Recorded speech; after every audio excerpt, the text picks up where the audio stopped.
Our focus today on sound health is ending female genital mutilation. Welcome to your one-stop health center on Lagos Television. I am Olasumbo Modupe. Please stay with us.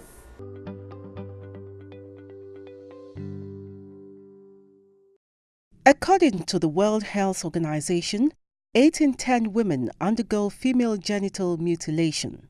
This figure adds up to about 140 million girls and women living presently with the consequences of the procedure.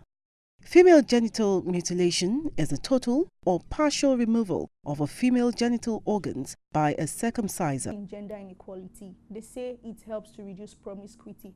Promiscuity is a thing of the arts. It does not have to do about, it's not about a particular part of the body. The procedure is practiced through time by tradition rooted in most culture the world over. In the West, we have more of type 1. And it's carried out on children from age 0 to 7 days old. So most times we don't feel the effects. I fall in that category. So the child is mutilated before the naming ceremony. But for some of our sisters in the South, where they have to be mutilated few days to their marriage or while they're pregnant, they feel more effects. So it's been a lot of challenge working with community leaders, working with traditional rulers, because they are the custodians of culture. And we have to work hand in hand with them to make sure this practice is eradicated. It was specific that the circumcision should be for male. When you check the Bible from the beginning to the end, the Bible does not even talk of circumcision for female at all. There is no reference to circumcision for female in the Bible. And when it comes to circumcision for male as Bible directed, there was a reason for that. It was to establish relationship between God and Abraham and the children totally. Not only Abraham, the generation of Abraham, that is his people. That is the only reference to circumcision in the Bible which we have. United Nations describes it as a violation of human rights of girls and women. We also restate our commitment to protect the health, dignity and rights of girls and women and end the practice of FGM in Australia and overseas. The United Nations estimates that FGM affects around 140 million women worldwide. The UN Population Fund estimates that a further 3 million girls, the majority under 15 years of age, are at risk each year of having FGM performed. A childhood friend of mine who was a victim of the female genital mutilation was actually telling me that she was caught at a very tender age and she didn't even know the implications. It was as she grew up that she realized what actually happened to her. This has been happening in different cultures and traditions because many people are not aware of the fact that this issue affects lots of girls in the society. So she told me that even as a grown-up, she has been complaining, asking what actually resulted to this, but she never knew. They told her it was one of the cultures and traditions that they observed. So she was caught and she has been in pain all this while. Even in her relationship, she's been complaining that she's been having issues. The legislation of the 2015 Violence Against Persons Prohibition Act has been described as a welcome development, but emerging statistics from Osun, Ekiti, Ebonyi, Imo and some other states is a far cry from the intensified advocacy and enlightenment campaigns championed by advocates.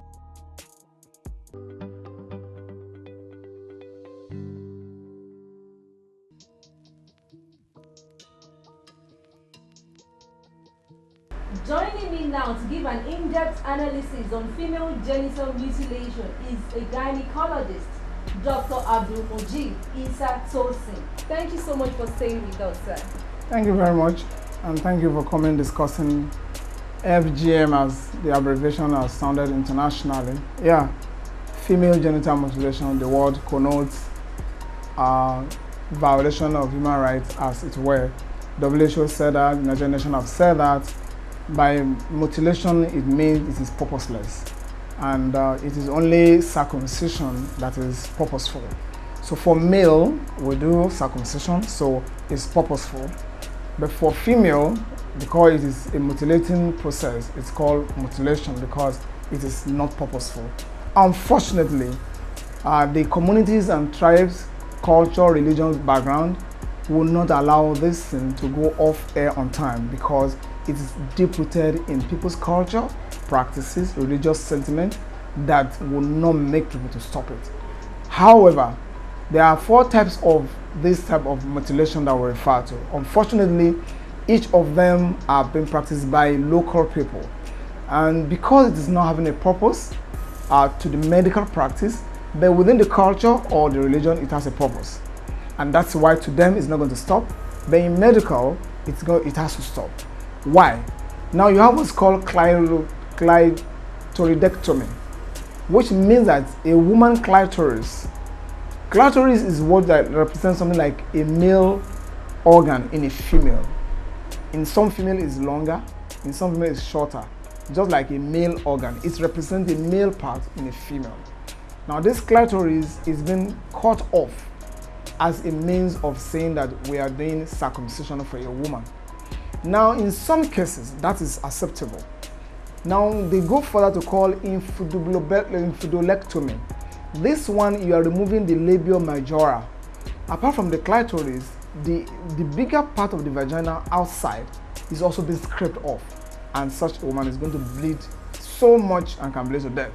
Now that's a complete damage to a female genital organ.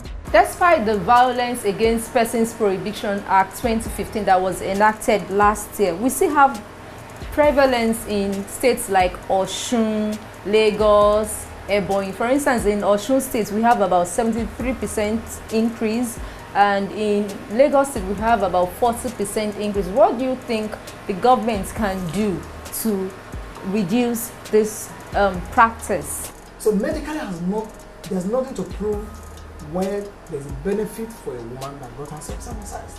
No medical benefit so far. In fact, it's a disadvantage, and that's why the international body is against it. Disadvantage in the sense that the same clitoris that was said, that just like a male organ, is the stimulating organ in a woman. Now when it's circumcised, such a lady can really get aroused through that same organ, either by fondling with that particular same organ, such a lady, because a scar, an hypertrophic scar is going to be formed on top of the clitoris, and therefore responses to stimulation will be low. So there's even a disadvantage. So medical see it as a disadvantage to the woman, not an advantage, and that's why it is outrightly taken as a genital mutilation. We cannot continue damaging their genital system or the name of our culture, of our religion. And so if that's the scientific basis, the medical reasons, then government is in charge to actually propagate this to save our women from tomorrow. That in the course of examination, you noticed that some women have been circumcised. What was their reaction like? Now it may not even be that alone. You also have others whereby you pierce the vaginal orifices, or you scrape the orifices, or you even make marks on all the orifices and put the local wherever they want to put as cream and other concoctions. Now, believing that when this is done, such a lady will not be promiscuous, such a lady will have a means of enjoying sex with her husband only, such a lady will know what it means to be a woman. Now they have a lot of cultural background to all this. However, with all these processes I've discussed, it is all a damage to a female genital system. Those that believe in circumcision, all they do is what is called the hood of the clitoris. The hood of clitoris is like, look at this pen in my hand. Look at this edge. Look at this tiny thing up here. Removing this tiny top off here is what some religion agree with, but not cutting the clitoris itself. That is removing the hood. We call this hood of the clitoris. Now, those are the ones that believe it has a meaning to reduce certain tendencies in a woman.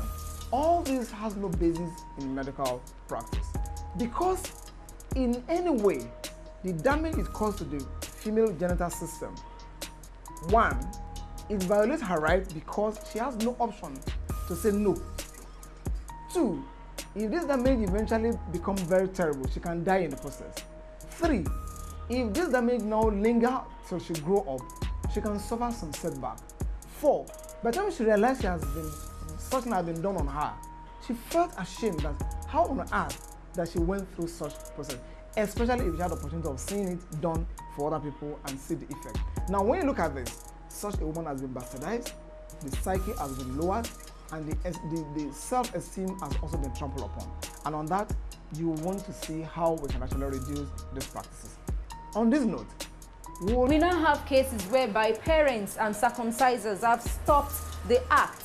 They now patronize hospitals for circumcision.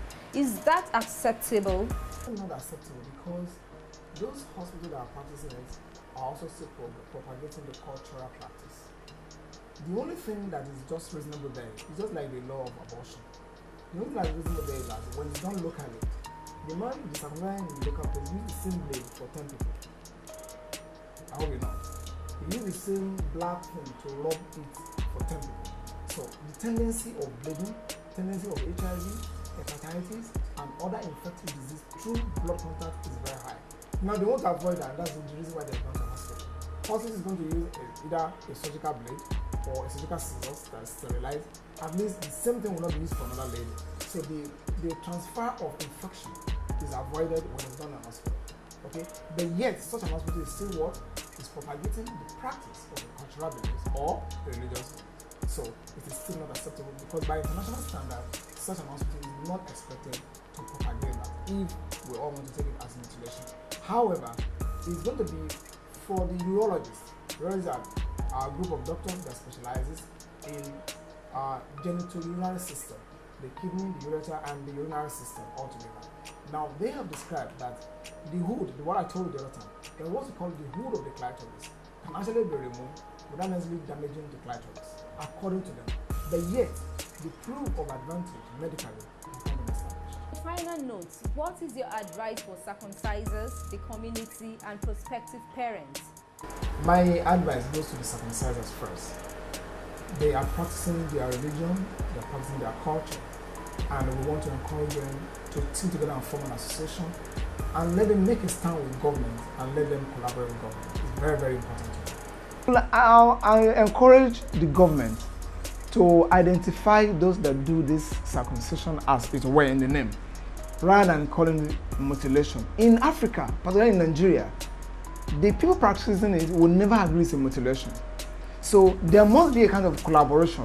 What government does, like UNICEF assisted the traditional birth attendant to know their limits. These people needed to be identified and they need to be enlightened. Rather than enlightening the community alone, those that engage in the practice themselves must be enlightened. You must call them for meeting, you must make them to see the need and the damage it causes. Otherwise, you may not end this thing in a short while. For parents, please, the world has come to change. You're going to practice anything, ensure you have reason for it, an advantage for it. Do not take your children, your daughter, for such things that are going to mutilate their life. For an individual, prospective parent tomorrow, I'm very sure you are listening to us and you're watching. You will not like it to be done on you, so why would you take yourself or your child to do such practices? I'm very sure if we all team our hands together, we will soon eradicate our community. Thank you very much. Thank you so much for your time, Doctor. We really appreciate your insightful details and advice. Thank you so much. Thank you very much.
Ketamine for treatment-resistant depression. The U.S. population, on average, spends $11 billion annually to relieve symptoms of depression.